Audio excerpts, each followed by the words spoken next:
It was not too long ago that I had pretty much given up on life, but now I believe that my best years are still ahead of me. Hi all, my name is Jesse, and this is the story of where I came from and where I'm going next. A lot of people are skeptical about accepting advice from anyone who hasn't yet achieved all the things. Yet here I am offering my thoughts and advice on the internet, but I don't have a million followers and I don't have $1 million, so why would you listen to anything I say? This point of view is understandable, but it's also pretty cynical. Surely most of us have some worthwhile insights to offer others, regardless of the level of financial or professional success we've achieved. In my case, my greatest qualification is that I have failed, and I failed hard. My experience is the school of life equivalent of an athlete who gets injured and goes on to become a coach who instructs other athletes on both how to win and also how to avoid getting injured. So that's where I'm coming from. I can offer you the insights of someone who is trying to start over after a failure.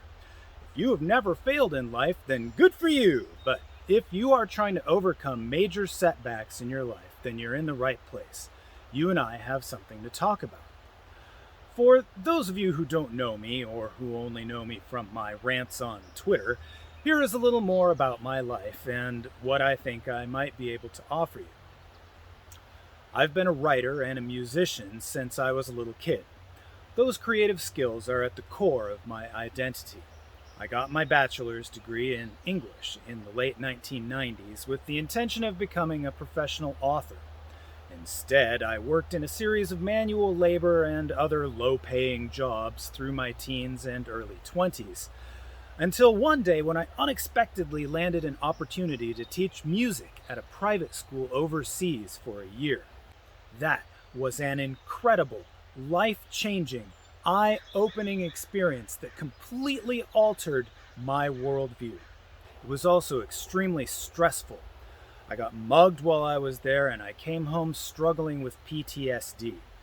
I lived in a barn for the next couple of years, which was awesome because it gave me time to write my travelogue and record some music, but most people would not choose to live that way. After I moved back to Portland, I worked office jobs in the printing industry. I started a side business in 2003 with the goal of self-publishing my book and promoting my band.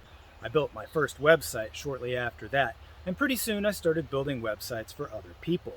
It turned out that I made more money from websites than from either my books or my music. So when my wife went back to school in 2007, I quit my day job on the expectation that I would be able to watch our toddler and also grow my web design business on the side. But after the economy collapsed, growing my business turned out to be really difficult. So I went back to school and got my MBA in marketing. Then we moved to the Salem area where I joined the Chamber of Commerce, and everything seemed to be on an upward trajectory. I hired a graphic designer as my first part-time employee, and one year I made more than $20,000 from my web design work. But then my biggest ever project fell apart, and with that, my business failed. I went back to watching the kids and trying to self-publish my books. I suffered a years-long bout of clinical depression and anxiety. I got involved in drama on social media. That was the low point of my entire life, my own personal rock bottom. The very worst part of it was just how many people seemed to celebrate my failure. It was like they wanted me to stay there at rock bottom forever. Because I got involved in drama with writers on social media, the story got picked up by other writers on social media. And some of those writers apparently vilified me in the scripts they wrote for a streaming television show so popular that you may have seen it. That's right, the worst moments of my life were immortalized in an on-demand streaming series seen by millions. That's how badly other people wanted to see me fail. They wanted to keep me at rock bottom forever. So this is what I learned about rock bottom. When you're at rock bottom, you cannot rely on other people to help you get back up. You have to do it yourself. Despite all the haters, I slowly began to turn my life around. I started exercising, I started reading self-help books, I changed the way I eat, and I joined a support group. Earlier this year, I participated in the 75 Hard Mental Toughness Challenge. I lost 22 pounds in 2.5 months, and I completely overhauled my mindset. It was not too long ago that I had pretty much given up on life, but now I believe that my best years are still ahead of me. I look better and I feel better now than I did when I was 10 years younger. In the long term, I'm planning to write a self-help book that discusses some of my experiences and the lessons that I have learned from them. Earlier this year, I was wrapping up a year-long poetry writing project, so I decided, sort of on the spur of the moment, to begin a new project of posting a YouTube video each week for the next year. I am an unlikely YouTuber. I am too old and I talk too slow. But I am hoping to leverage this platform to connect with people and share ideas. In the 3 months since I began posting weekly, my YouTube subscriber count has increased by 30%. Thank you all. And I have started a Facebook group for people who want to turn their lives around. My purpose is to connect with other people who are struggling, to share my message of hope. Don't give up on life. The best part of your life is still in front of you. Turning your life around is the hardest thing you have ever done, but it is also the most rewarding thing that you will ever do.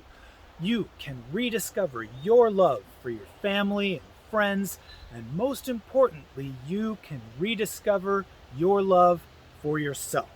You can reconnect with your interests and the world around you and your professional aspirations. There is so much to do. There is so much to live for, and I'm going to show you how. At least, that's my plan anyways. I'm going to document my own life transformation journey and post it here on YouTube for you to enjoy. And hopefully you will learn something from it. Along the way, I'm going to share whatever I have learned from school and books and my own personal experience over the years. And hopefully you will be able to learn something from that as well. And if I occasionally drop a music video or a plug for one of my books, I hope that you'll find that entertaining. Outside of YouTube, I always have a lot going on. In addition to my family life, I'm getting back into web development again. Also, I have plans to self-publish another book soon, and of course, I'm always writing more and playing more music, so stay tuned. So, that's me, and that's my why, and that is my who, what, when, where, and how as well. So, be sure to mash that subscribe button, and I will look forward to talking with you soon. Thanks a lot, you guys. I'm Jesse. I'm glad to have you here with me. Have a great day. I'll talk to you later. Bye-bye.